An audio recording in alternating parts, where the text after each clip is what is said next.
Hello दोस्तों, कैसे हैं आप लोग। आशा करता हूँ दोस्तों आप लोग अच्छे होंगे। और आज हम चैप्टर जो पढ़ने वाले हैं दोस्तों, आपने देख ही लिया होगा। आज हम समास चैप्टर पढ़ने वाले हैं। ठीक है, समास हिंदी का जो अध्याय है उसमें समास एक चैप्टर है जिसको हम लोग कवर करने वाले हैं आज। ठीक है, तो सबसे पहले मैं आपको नव वर्ष 2021 में पहुंचने की हार्दिक बधाई देता हूं। काफ़ी कठिनाइयों से गुजरे हम सभी लोग इस 2020 में। तो आखिर इस 20 का अंत हो ही गया और आज हम 2021 में प्रवेश कर चुके हैं। तो आशा करता हूं दोस्तों कि आपका ये नया साल बहुत ही हर्षोल्लास के साथ बीतेगा। और तो आज हम शुरू करेंगे दोस्तों हिंदी का फर्स्ट अध्याय। और अगर आपको मेरा चैनल पसंद आया दोस्तों, पढ़ाना वगैरह, तो आप प्लीज़ मेरे चैनल को सब्सक्राइब कीजिएगा और अधिक से अधिक लोगों तक भेजने का आप एक प्रयास करेंगे, मैं ऐसी आशा करता हूँ दोस्तों। ठीक है दोस्तों, शुरू करते हैं आज का चैप्टर समास। देखिए दोस्तों, समास किसे कहते हैं। अगर समास का मैं शाब्दिक अर्थ की अगर बात करता हूँ, तो समास का जो शाब्दिक अर्थ होता है दोस्तों, समास का जो शाब्दिक अर्थ होता है दोस्तों, वो होता है संक्षेप।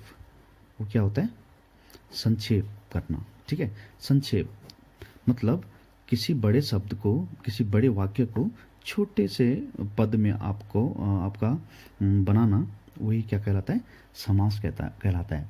संक्षेप या संक्षिप्तीकरण भी आप इसको लिख सकते हैं दोस्तों। मैं मेन पॉइंट यहाँ लिखूंगा दोस्तों, आप जो मैं बोल रहा हूँ आप चाहो तो उसको आप अलग से अपनी कॉपी में नोट कर सकते हैं। ठीक है, मैं यही उम्मीद करता हूँ दोस्तों। ठीक है, तो समास का जो संक्षेप जो रूप है दोस्तों, ये मेन है। मतलब आपने समास सुनना, जैसे आपने इसको बोल दिया संक्षेप, मतलब छोटा करना। जैसे गागर में सागर भरने वाली बात हो जाएगी। ठीक है, तो इसको हम समास बोलते हैं। अगर मैं इसको परिभाषा दूं दोस्तों, तो हम इसको बोल सकते हैं कि दो या दो से अधिक शब्दों से मिलकर जो शब्द बनते हैं, लेकिन होने की शब्द जो दोस्तों जो होने चाहिए वो क्या होने चाहिए? सार्थक होने चाहिए। दो या दो से अधिक, दो या दो से अधिक शब्दों से मिलकर जो सार्थक शब्द हमें मिलता है, उसको हम क्या बोलते हैं? समास कहते हैं। ठीक है, या फिर हम ऐसे भी बोल सकते हैं, दो या दो से अधिक शब्दों के संक्षेप रूप को हम क्या बोल सकते हैं? समास बोल सकते हैं। ठीक है, अगर मैं समास की अगर मैं बात करूं, तो ये जो समास है दोस्तों, ये दो शब्दों से मिलकर बना है। कितने शब्दों से मिलकर बना है? दो शब्दों से मिलकर बना है। एक शब्द इसमें हम देखने को मिलता है दोस्तों सम, और दूसरा मिलता है दोस्तों आस। बिल्कुल सही कहा आपने। एक शब्द में सम मिलता है और दूसरा क्या मिलता है दोस्तों? आस मिलता है। अगर मैं सम को यहाँ पर अर्थ बताऊं आपको, तो सम का मतलब होता है दोस्तों समीप। सम का मतलब क्या होता है? समीप, या फिर आप बोल सकते हो निकट या पास। ठीक है, और आस का मतलब होता है दोस्तों बैठना। आस का क्या मतलब होता है? बैठना। बैठना लिख देते हैं यहाँ पे, है ना, बैठना। ठीक है, तो आज का मतलब हो गया बैठना। अब इसको मैं संयुक्त रूप से मैं इसको लिखूं दोस्तों, तो इसको मैं क्या बोलूँगा? क्या बोलूँगा? आप समझ गए होंगे। दो या दो से अधिक अधिक पदों का समीप बोलो, पास बोलो, निकट बोलो, समीप आकर आकर बैठना, है ना, या बैठ जाना ही समास कहलाता है। ठीक है दोस्तों, दो या दो से अधिक पदों का समीप आकर बैठ जाना, पास आकर बैठ जाना ही क्या कहलाता है? समास कहलाता है। अगर मैं संस्कृत में इसकी बात करूं, ठीक है, संस्कृत में मैं बोलूं अगर इसको, तो इसमें बोला जाता है दोस्तों सम सनम इति समासः। सम सनम इति समासः या सम सनम समासः। मतलब संक्षिप्त करने की जो प्रक्रिया होती है दोस्तों, संक्षिप्त करने की जो प्रक्रिया होती है वो क्या कहलाती है? समास कहलाती है। क्या कहलाती है? समास। समसनम समासः मतलब क्या है दोस्तों? संक्षिप्त करने की प्रक्रिया समास कहलाती है। इसका मतलब क्या हुआ? संक्षिप्त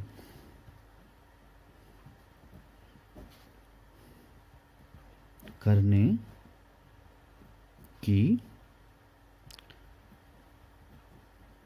प्रक्रिया समास कहलाती है। संक्षिप्त करने की प्रक्रिया को हम लोग क्या बोलते हैं, समास बोलते हैं। ठीक है, तो ये चीज़ों को आपने बड़े ध्यान से समझना दोस्तों, है ना। मतलब आप कह सकते हो इसको कि कोई बड़ा कथन है ना, कोई बहुत बड़ा कथन है, उसको आपने ने छोटा करना है, उस कथन को आपने छोटे रूप में व्यक्त करना है, वही क्या कहलाएगा, समास कहलाएगा। किसी बड़े, देखो दोस्तों साथ में लिख भी रहा हूँ आपके लिए नोट्स, है ना। किसी बड़े कथन को छोटे कथन के रूप में प्रस्तुत करना। ठीक है, प्रस्तुत करना ही समास कहलाता है, समास कहलाता है। दोस्तों मैं एकदम क्लास वाली फीलिंग आपको दे रहा हूँ ताकि सामने सामने आप देखते रहो, है ना, लिखते रहो, है ना, नोट्स भी बनाते रहो। ठीक है दोस्तों, अब समास आप समझ चुके हैं कि संक्षेप करने की प्रक्रिया ही समास कहलाती है ना। या दो या दो से अधिक पदों को क्या कहते हैं, एक छोटे रूप में व्यक्त करने की प्रक्रिया क्या कहलाती है, समास कहलाती है ना। तो ये चीज़ आपने विशेष तौर पे इसमें ध्यान रखना। अगर मैं बोलूँ वर्ण, अगर मैं वर्ण की बात करता यहाँ पर, तो वर्णों में अगर बोलता दो या दो से अधिक वर्णों को मिलाकर जो शब्द बनता है उसको हम समास कहते हैं। नहीं तो ये क्या हो जाता है, वो संधि हो जाती है, वहाँ पे क्या कहलाती है, संधि कहलाती। तो संधि में वर्णों का मेल होता है और समास में दोस्तों शब्दों का मेल होता है या पदों का मेल होता है। ठीक है, किसी बड़े पद को आप छोटे पद के रूप में लिख देते हो तो वही आपका क्या कहलाता है, समास कहलाता है। ठीक है, अभी समास में दोस्तों एक होता है समस्त पद, एक होता है आपका समस्त पद। समस्त पद या सामासिक पद भी आप उसको बोल सकते हो, सामासिक पद भी आप बोल सकते हो। ये क्या होता है, तो इसको मैं अगर परिभाषा लिखाऊं आपको तो क्या बोलते हैं, समास के नियमों से बना शब्द। समास के नियमों से बना शब्द क्या कहलाता है दोस्तों, समस्त या सामासिक पद कहलाता है, पद कहलाता है। बात समझ में आई आप। समास के जो नियम कानून होते हैं अभी आगे हम देखेंगे, जब समास के हम प्रकार पढ़ेंगे दोस्तों, प्रत्येक प्रकार में अलग अलग जो नियम लगते हैं, रूल लगते हैं, उनके अनुसार जब हम नियम का अप्लाई करते हैं और तब जब हम जो पद बनाते हैं उसे हम समस्त या सामासिक पद कहते हैं। बात समझ में आई, है ना। दूसरी बात मैं बोलूँ इसको, दूसरी बात इसमें ये देखने को मिलती है समास विग्रह। समास विग्रह, समास विग्रह क्या होता है, समास विग्रह क्या होता है दोस्तों, इसको मैं बोल के बता देता हूँ, है ना।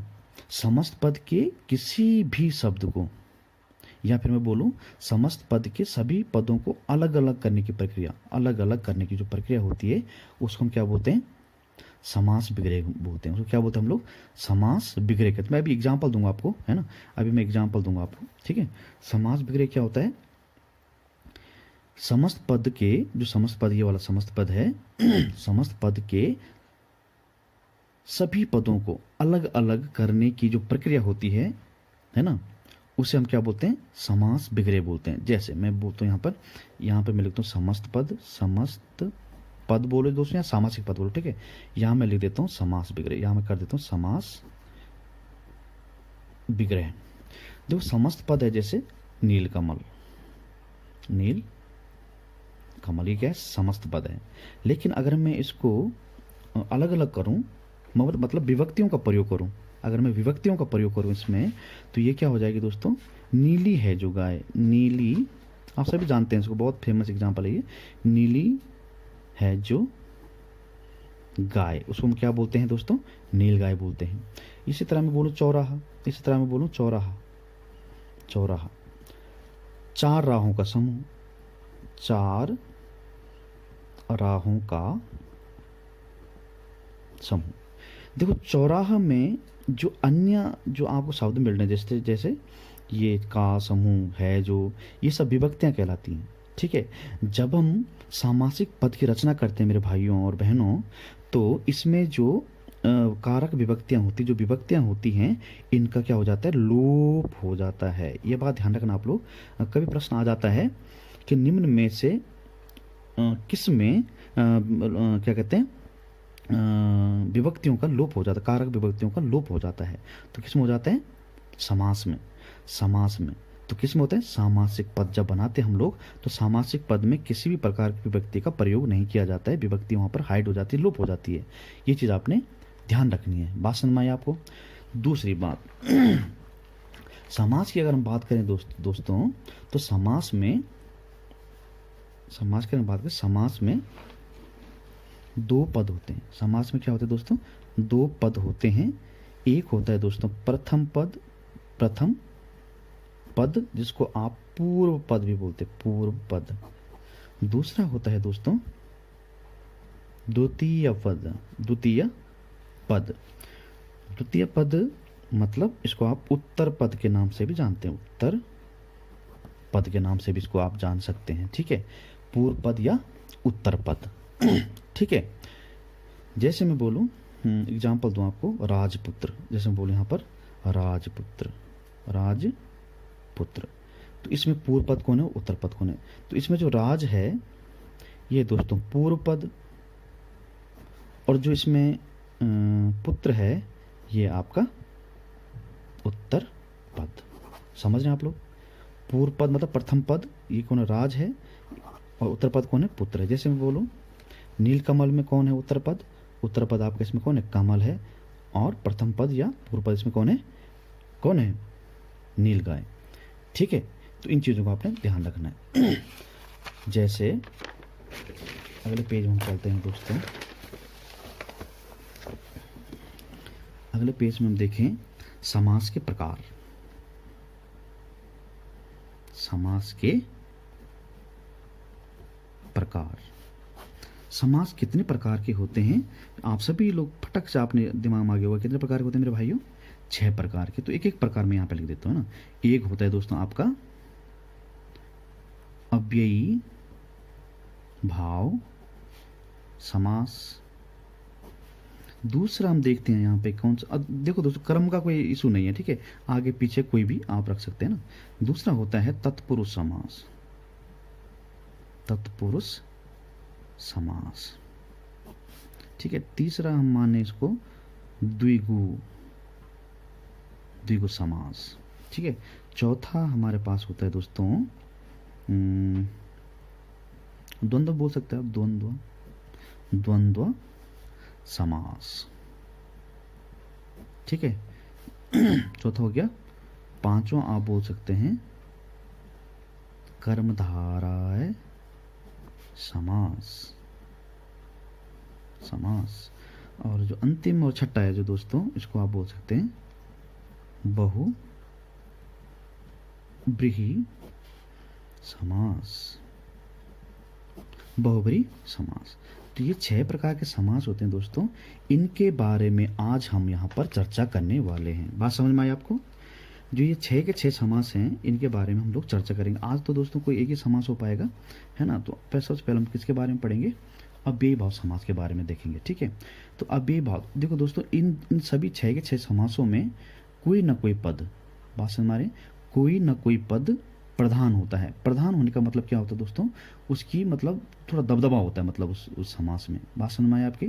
उस समास में उस पद की क्या होती है, दबदबापन होता है, मतलब भारी मतलब क्या है, प्रमुख होता है, मतलब प्रधान। तो कोई ना कोई, कहीं पूर्व पद आपको प्रधान मिलेगा, कहीं आपको द्वितीय पद उत्तर पद प्रधान मिलेगा। ठीक है, कहीं दोनों पद आपको प्रधान मिलेंगे, है ना। जैसे द्वंद्व समास में आपको दोनों पद प्रधान हो जाते हैं। ठीक है, इसमें जैसे कर्मधारय समास होता है, इसमें बहुब्रीहि मतलब कोई अन्य समास, कोई अन्य पद आपका क्या हो जाता है, प्रधान हो जाता है। तो सबसे पहले अगर हम यहाँ पे देखें, तो हम पहला जो समास है दोस्तों हमारा, ये है हमारा अव्ययी भाव समास। अव्ययी भाव समास। अव्ययी भाव समास क्या होता है देखो, अगर मैं सबसे पहले अव्ययी की परिभाषा बताऊं, अव्ययी को शाब्दिक अर्थ में मैं अगर ले चलूं, तो हिंदी में दोस्तों जो आ का जो शब्द है, इसको नहीं नहीं मतलब नकारात्मक रूप में लिया जाता है, नहीं को नहीं रूप में लिया जाता है। बात समझ में आई? ये छोटा आ है, ये उपसर्ग होता है, ठीक है। इसको हमेशा नेगेटिव सेंस में प्रयोग किया जाता है मेरे भाइयों। तो अगर मैं इसको बोलूं, अब व्यय का मतलब भाई आप जानते हो, व्यय मतलब बेचना है ना, किसी को ब्याज। इसका मतलब क्या है? ना, तो न व्यय। अब व्यय का मतलब नबे, मतलब जो व्यय न हो, जो व्यय न हो वही क्या कहलाता है? अव्यय कहलाता है मेरे भाइयों। वो क्या कहलाता है? अव्यय। मतलब जो हमेशा हमेशा हमेशा अपने रूप में बने रहते हैं, ऐसे शब्द क्या कहलाते हैं? अव्ययी शब्द कहलाते हैं, या अविकारी शब्द भी बोलते हैं उनको दोस्तों। क्या बोलते हैं? अविकारी शब्द भी बोलते हैं उनको हम लोग। कैसे शब्दों को? जो कभी भी अपने रूप को नहीं बदलते हैं, या जो हमेशा अपने रूप में ही बने रहते हैं, उन्हें हम लोग क्या कहते हैं? क्या कहते हैं? अविकारी शब्द, या फिर अव्ययी आप बोल सकते हो उसको। बात समझ में आ रही है आपको? बिल्कुल आ गई आपको समझ में। ठीक है, अब हम अव्ययी भाव समास की मैं बात करता हूँ। तो दोस्तों आवाज़ आपको ठीक आ रही है ना? इससे पहले एक वीडियो में आवाज़ थोड़ा कम आ रही थी, तो मैं कोशिश कर रहा हूँ आवाज़ आपको सही मिले, है ना। तो अव्ययी भाव समास की अगर हम बात करें, तो इसमें दोस्तों सबसे पहले इसकी मैं बात करूं, इसमें हमेशा पहला जो पद होता है वो होता है आपका प्रधान। इसमें पहला पद की क्या होती है? प्रधानता होती है मेरे भाइयों। इसमें पहला प्रधान होता है। प्रधान मतलब इसको, ये अव्यय होता है। क्या होता है? अव्यय मतलब नव्यय। ठीक है, बात समझ में आई? इसमें जो पूर्व पद होता है वो अव्यय या फिर प्रधान होता है। बात समझ में आई आपको? ठीक है, इसको क्या बोलते हैं हम लोग? अव्ययी भाव समास। वह समास जिसका पूर्व पद प्रधान होता है, अर्थात अव्ययी होता है, उसे हम क्या बोलते हैं? क्या बोलते हैं मेरे भाइयों? अव्ययी भाव समास कहते हैं। अव्ययी भाव समास। इसमें कुछ महत्वपूर्ण पॉइंट मैं आपको लिखा रहा हूं दोस्तों, जो सामान्य पुस्तकों में आपको देखने को नहीं मिलने वाली है। बात समझ में आई? तो आप ध्यान रखना। दूसरा, अच्छा ट्रिक में बोलूं, अगर ट्रिक बाद में बात करेंगे ना, तो सबसे पहले मैं बात करता हूं पहला पॉइंट, कि इस समास में हमेशा ध्यान रखना आपने, ये जो समास, कौन समास? अव्ययी भाव। इस समास में जो आपका प्रथम पद होगा ना, प्रथम पद मतलब पूर्व पद, मतलब पूर्व पद। पूर्व पद क्या होता है? उपसर्ग होता है। बात ध्यान रखना आप लोग, क्या होता है? उपसर्ग होता है। इस बात को ध्यान रखना, ठीक है।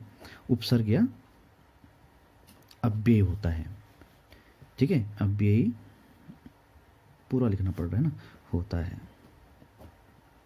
ये मैं इसलिए लिख रहा हूँ दोस्तों ताकि आप नोट्स बना सको, ठीक है। अगला मैं पॉइंट बोलूँ अगर आपको, तो अगला पॉइंट ये है कि ये समास या इस, अब ये सब समझ रहे ना आप, जो अपना रूप नहीं बदलेगा, सेम टू सेम बना रहेगा, मतलब जिसका इस्तेमाल करने के बाद ही क्या होगा? कोई शब्द का निर्माण होगा। जैसे मैं एग्जाम्पल दूँ आपको, चलो एग्जाम्पल देता हूँ। जैसे मैं बोलूँ प्रति, ये बदल सकता है? बताओ जरा, ये बदल सकता है? कभी नहीं बदलेगा। ये है क्या चीज़?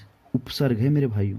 जैसे आ एक उपसर्ग होता है, ला एक उपसर्ग होता है, ई एक उपसर्ग होता है ना, बे एक उपसर्ग होता है।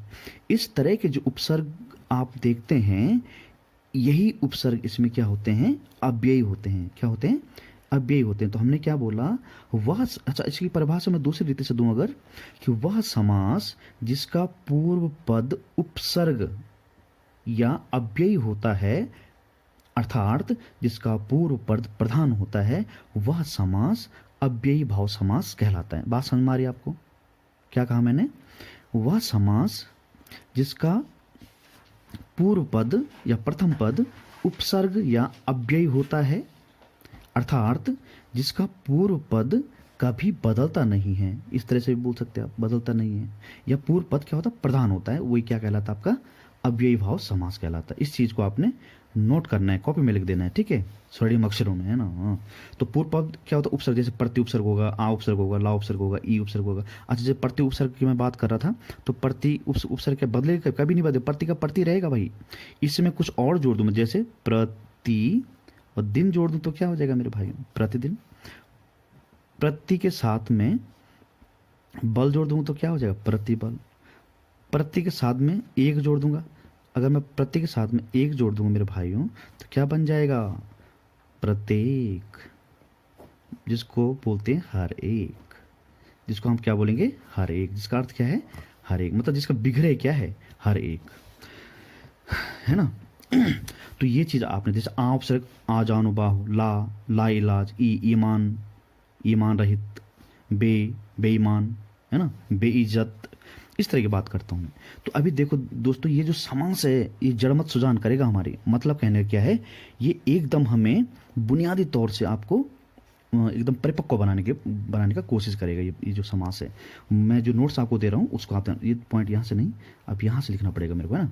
तो देखिए, इस समास से बना हुआ, इस समास से बना हुआ समस्त पद, देखो दोस्तों आप समझ चुके समस्त पद क्या होता है, समस्त पद भी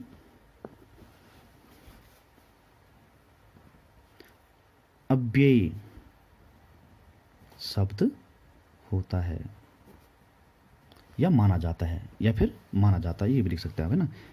तीसरा और इम्पोर्टेंट पॉइंट क्या है दोस्तों, तीसरा इम्पोर्टेंट पॉइंट क्या है, जहां पर वेरी वेरी इंपॉर्टेंट, वेरी लिख देता हूं, वेरी वेरी इंपॉर्टेंट पॉइंट, जहां पर शब्दों की बार बार पुनरावृत्ति हो रही हो, वहां पर भी कौन समास होगा, अपना भाई, कौन सा भाई, अव्ययी भाव समास वाला, ठीक है। तो अव्ययी भाव वहां पर होगा उस समास में जहां पर शब्दों की बार बार क्या हो रही है मेरे भाइयों, पुनरावृत्ति हो रही होगी। जैसे एग्जाम्पल मैं लिख नहीं रहा हूं, अब ये आ जाएंगे आपके पास, जैसे मैं बोलूं खटाखट, फटाफट, चलाचल, धड़ाधड़, हाथों हाथ, रातों रात, दिनों दिन, इस तरह के शब्द अगर आपको देखने को मिलते हैं तो यहाँ पर दोस्तों एक शब्द बार बार आ रहा है, ठीक है। तो वहाँ पर क्या होता है, क्या होता है वहाँ पे, बिल्कुल सही, अव्ययी भाव समास माना जाता है। बात समझ में आई, मैंने क्या बोला, जहाँ पर एक ही शब्द की बार बार क्या होती है पुनरावृत्ति, जैसे रातों रात, दिनों दिन, फटाफट, चलाचल, दिनों दिन, रातों रात, हाथों हाथ, खटाखट, चलाचल, इस तरह के शब्दों की बात मैं कर रहा हूँ, ठीक है। तो वहाँ पे कौन सा समास माना जाएगा मेरे प्यारे भाइयों, कौन सा माना जाएगा, बिल्कुल सही जवाब, अगला पद, अगला पद, सॉरी अगला पॉइंट में बोल रहा हूँ आपको। देखो दोस्तों टाइम थोड़ा ज़्यादा हो गया, ठीक है। अगला पॉइंट में लिखूँ, इस समास के पदों का बिगड़े कार्य जब करेंगे दोस्तों, हम बिगड़े कार्य निम्न प्रकार से किया जाएगा, निम्न प्रकार से किया जाएगा। और वो कौन से प्रकार हैं वो अब मैं आपको बताने वाला हूँ। इसके कुछ रूल्स होते हैं, कुछ रेगुलेशंस होती हैं, उनको हमने कैसे कैसे देखना है उसकी हम यहाँ पे चर्चा करने वाले हैं, ठीक है। तो दोस्तों हमने क्या देखा, समास क्या होता है, एक संक्षेप रूप होता है, समसनम समास हमने देखा, ये देखो पीछे, ठीक है, ये अभी हमने लिखा था यहाँ पे, है ना। समस्त पद या सामासिक पद होता है, समास के नियमों से बना शब्द क्या कहलाता है आपका, सामासिक पद या समस्त पद कहलाता है, ठीक है। तो इसमें दो पद होते हैं, है ना, एक प्रथम पद, एक द्वितीय पद, पूर्व पद और उत्तर पद। अव्ययी भाव समास क्या होता है, जहाँ पर शब्दों का रूप नहीं बदलता है, मतलब ये जो अव्ययी भाव समास होता है इसमें पूर्व पद की प्रधानता होती है और समस्त पद कभी कभी क्या होता है, उपसर्ग के रूप में यूज होता है। मतलब यहाँ पर उपसर्ग का प्रयोग किया जाता है, किसका प्रयोग किया जाता है मेरे भाइयों, उपसर्ग का प्रयोग, है ना, रेड पेन का इस्तेमाल करते हैं, इसमें किसका प्रयोग किया जाता है, उपसर्गों का प्रयोग किया जाता है। तो इसको अव्ययी भाव समास कहते हैं, ठीक है।